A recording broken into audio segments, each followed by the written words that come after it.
কৃষক কৃষি তার উন্নয়ন, সব নিয়ে আমাদের এই আয়োজন।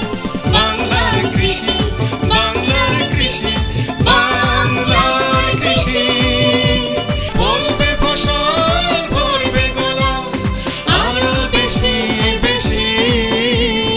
বাংলার কৃষি, বাংলার কৃষি, বাংলার কৃষি, বাংলার কৃষি, বাংলার কৃষি।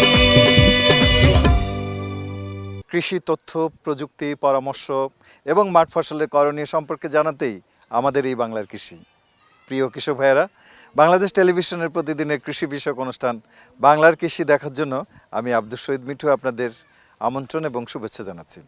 আমাদের আজকের বিষয় বাণিজ্যিকভাবে লতিরাজ কচুর আবাদ।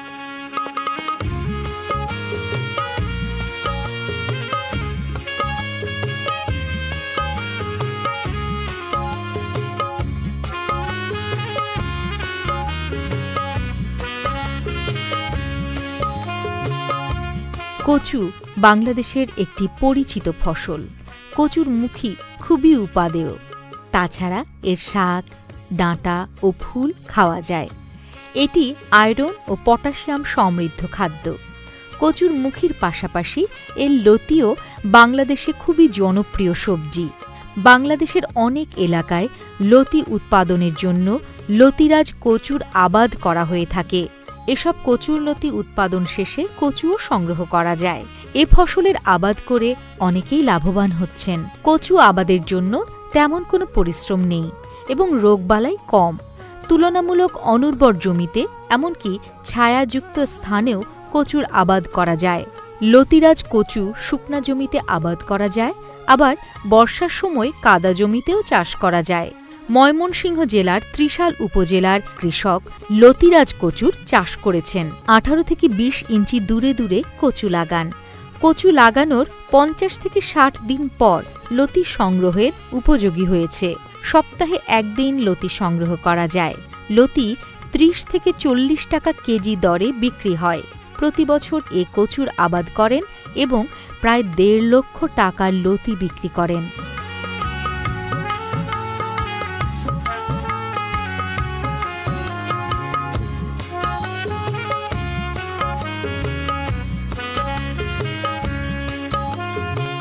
এবারে আমরা সবচেয়ে বেশি কচুর চাষ করেছি এবং ফলনও বৃদ্ধি বেশি করেছি।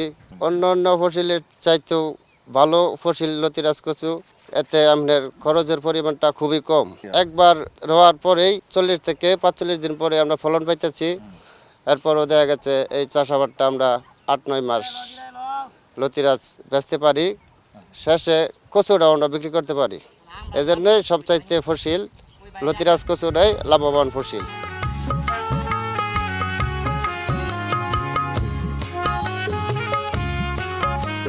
আমরা প্রথমে জৈব সার ব্যবহার করি। জৈব সার ব্যবহার করার পরে চারা রোপণ করি। রোপণ করার কিছুদিন পরে আমরা নাঙ্গল দিয়ে নিড়ানি দিই। আমরা নিড়ানি দেওয়ার পরে হালকা আবার সার বোনার পরে যদি ঘাস হয় আমরা ঘাসগুলা নিড়ানি দিয়ে তারপর আমরা আবার সার ব্যবহার করি, যেমন রাসায়নিক সার, জৈব সার, টিএসপি সার, ইটিসি। এগুলো ব্যবহার করার পরে আমাদের কিছুদিনের মধ্যেই ফলন হয় আর কি। এই ফসলে যদি কোনো পোকামাকড় ধরে তা কি দিলে সারানো যাব এবং আরও অনেক ধরনের পরামর্শ দেয়, যেমন রোগবালাই থেকে মুক্ত করার জন্য জমিনে বীজ যাতে কোনো কিছু প্রয়োগ করা হইব না, এরকম প্রাকৃতিক থেকে যা আমরা আহরণ করে পোকামাকড় দূর করতে পারি, যেমন নিমের গোড়া, ইটিসি, এগুলো জৈব বালাইনাশক। জি।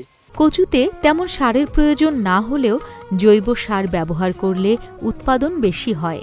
এখানকার কৃষকেরা জৈব সার ব্যবহার করেন। লতি বিক্রি শেষে তারা প্রতিটি কচু 10 থেকে 20 টাকা দরে বিক্রি করেন। তারা কচু চাষ করে বেশ লাভবান। এলাকায় অনেকেই লতিরাজ কচুর আবাদ করে থাকেন।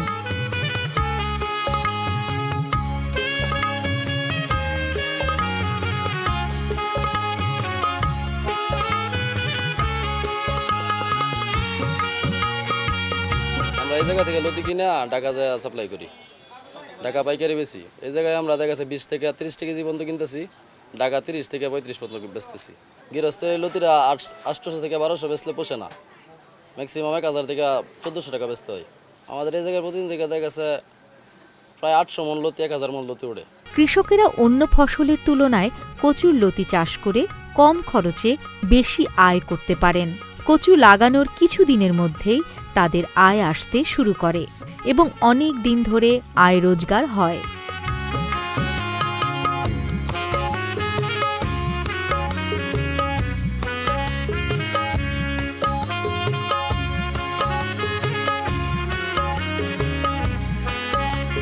কচুতে লেদা পোকার আক্রমণ সাধারণত হয়, তবে অন্যান্য তো ফসলের তুলনায় খুব কম হয়।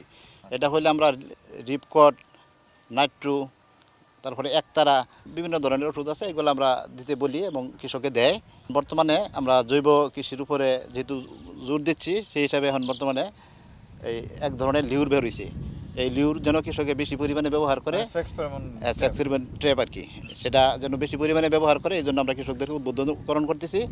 আমরাও কৃষকদেরকে ওইভাবে আমরা আগ্রহী করার জন্য আমরা চেষ্টা করছি, যেন তারা সবসময় এই এমনি জৈব বালাই দিকে তারা বেশি পরিমাণে ঝুঁকে আর কি। মাঠ পর্যায়ের কৃষি কর্মকর্তাগণ এলাকায় কচু চাষিদের খেতে গিয়ে এ চাষ সম্পর্কে পরামর্শ প্রদান করে থাকেন। কচুর আবাদ কিভাবে করতে হবে এবং কিভাবে লাভবান হওয়া যাবে এসব বিষয়ে তারা পরামর্শ দিয়ে থাকেন। উপজেলা কৃষি কর্মকর্তা এলাকায় লতিরাজ কচুর আবাদ বাড়ানোর জন্য চেষ্টা করে যাচ্ছেন। তিনি কৃষকদের কচু চাষে উৎসাহিত করে থাকেন, প্রয়োজনে তাদের প্রশিক্ষণ দিয়ে থাকেন, যার ফলে এলাকায় দিন দিন লতিরাজ কচুর আবাদ বাড়ছে।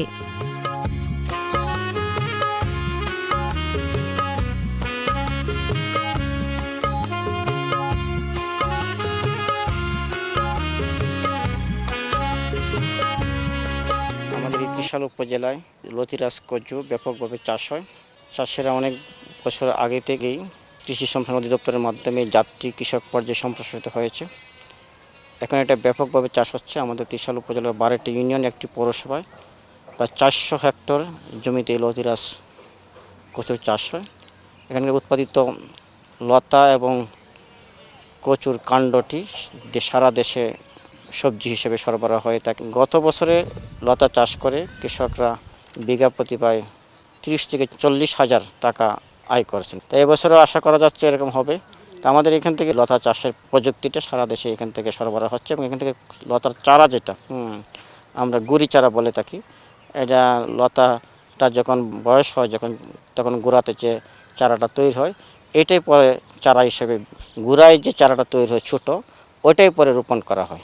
আমরা যেরকমভাবে ধান রোপণ করে থাকি, এভাবে কাদা করে এটা রোপণ করা হয়। সাদা চারার থেকে চারার দূরত্ব 60 সেন্টিমিটার দেওয়া হয় এবং সারির থেকে সারের দূরত্ব এরকম 1.5 ফুট দূরে চারাটা রোপণ করা হয় এবং চারা রোপণের 40 থেকে 50 দিনের মধ্যেই লতা আসতে শুরু করে। এভাবে পুরো প্রায় 7 মাস পর্যন্ত এটা ফসলের বয়স এবং 5 মাস পর্যন্ত লতা বিক্রি হয়।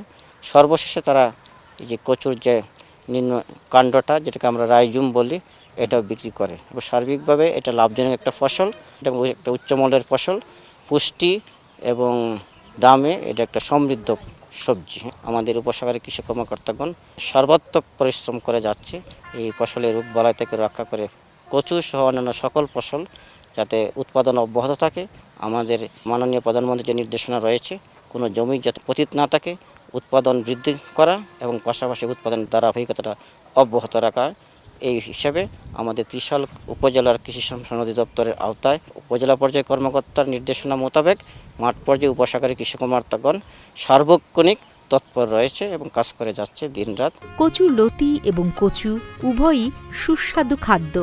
এর ব্যাপক চাহিদা রয়েছে এবং লতিরাজ কচুর আবাদ করে কৃষক লাভবান হচ্ছেন। আমাদের প্রত্যাশা ময়মনসিংহের মতো সারা দেশে লতিরাজ কচুর ব্যাপক চাষ হবে। তাতে কৃষক নিজে এবং সার্বিকভাবে দেশ উপকৃত হবে।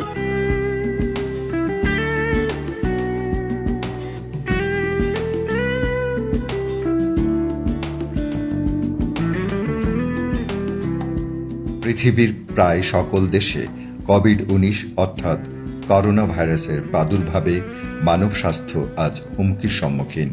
আমরা যারা কৃষি কাজ করি কিংবা কৃষির অন্যান্য কর্মের সাথে সম্পৃক্ত আছি তারা যেন সরকার ঘোষিত স্বাস্থ্যবিধি মেনে চলি। সচেতনতার মাধ্যমে নিজে সুস্থ থাকি, পরিবার ও সমাজকে সুস্থ রেখে খাদ্য উৎপাদন বৃদ্ধি করে দেশের খাদ্য নিরাপত্তা নিশ্চিত করি। বাংলার কৃষি, বাংলার কৃষি, বাংলার কৃষি। কৃষক ভাইদের জন্য সুখবর। কৃষি ও কৃষক দরদি মাননীয় প্রধানমন্ত্রী কৃষক রত্ন জননেত্রী শেখ হাসিনা কৃষিখাতকে আরও উৎসাহিত ও কৃষকের মুখে হাসি ফোটাতে ডিএপি সারের খুচরা মূল্য 25 টাকা থেকে কমিয়ে 16 টাকায় পুনর্নির্ধারণ করায় ডিএপি সারের দাম কমল কেজিতে 9 টাকা। ডিএপি সারের মূল্য হ্রাস বর্তমান সরকারের আরও একটি যুগান্তকারী পদক্ষেপ। বর্তমান সরকার 2008 সালে ক্ষমতা গ্রহণের পরপরই কয়েক দফায় নন ইউরিয়া সারের মূল্য কমিয়ে আনে, যা ছিল নিম্নরূপ। টিএসপি যেটা 80 টাকা ছিল সেটিকে 22 টাকায় নামিয়ে আনা হয়েছে। এমপি যেটা 70 টাকা ছিল সেটা 15 টাকায় নামিয়ে আনা হয়েছে। ডিএপি অ্যামোনিয়াম ফসফেট যেটা ছিল 90 টাকা ক্রমান্বয়ে কমিয়ে এটাকে 25 টাকায় আনা হচ্ছে, এবং এই 10 বছরে কোনো সারের দাম 1 টাকাও বাড়ানো হয়নি। এরই ধারাবাহিকতায় কৃষকদের উৎপাদন খরচ হ্রাস, সুষম সার ব্যবহারে কৃষকগণকে উদ্বুদ্ধকরণ, কৃষিক্ষেত্রে গাছের রোগ প্রতিরোধ ক্ষমতা বৃদ্ধি সহ পরিবেশ বান্ধব টেকসই খাদ্য নিরাপত্তার স্বার্থে সরকার ডাইঅ্যামোনিয়াম ফসফেট সারের মূল্য পুনরায় হ্রাসের সিদ্ধান্ত গ্রহণ করেছে। সকল পর্যায়ে অর্থাৎ ডিলার এবং কৃষক পর্যায়ে ডিএপি সারের মূল্য প্রতি কেজি 9 টাকা হ্রাস করা হবে। এর ফলে কৃষক পর্যায়ে ডিএপি সারের সর্বোচ্চ মূল্য প্রতি কেজি 25 টাকা হতে কমিয়ে 16 টাকা এবং ডিলার পর্যায়ে প্রতি কেজি 23 টাকা হতে কমিয়ে 14 টাকা নির্ধারণ করা হবে। ডিএপি সার ব্যবহারের উপকারিতা। ডিএপি সারে শতকরা 18 ভাগ নাইট্রোজেন এবং টিএসপি সারে সমপরিমাণ ফসফেট রয়েছে।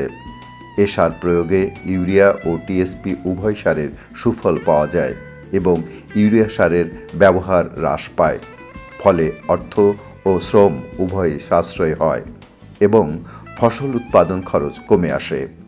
ডিএপি সার ব্যবহারে গাছ শক্তিশালী হয়, ফসলের রোগ প্রতিরোধ ক্ষমতা বাড়ে ও কীটনাশকের ব্যবহার হ্রাস পায়।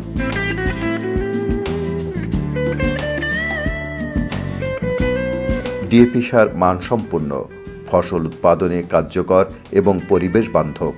প্রতি বস্তা 50 কেজি ডিএপি সারে 20 কেজি ইউরিয়া এবং 50 কেজি টিএসপি সারের সমপরিমাণ পুষ্টি উপাদান বিদ্যমান। মূল্য হ্রাসের প্রেক্ষিতে বর্তমানে প্রতি বস্তা ডিএপি সার ব্যবহারে কৃষকের সাশ্রয় হবে 620 টাকা এবং প্রতি কেজিতে সাশ্রয় হবে 12 টাকা 40 পয়সা।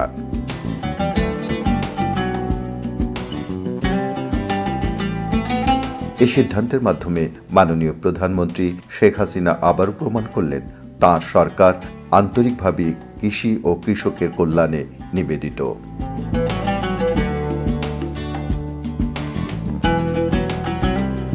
বাংলার কৃষি, বাংলার কৃষি, বাংলার কৃষি।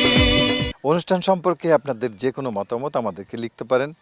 লিখবার ঠিকানা: প্রযোজক বাংলার কৃষি, কক্ষ নম্বর 222, বাংলাদেশ টেলিভিশন, টেলিভিশন ভবন, রামপুরা, ঢাকা 1219। আমাদের ইমেল নাম্বার banglarkrishi1314@gmail.com।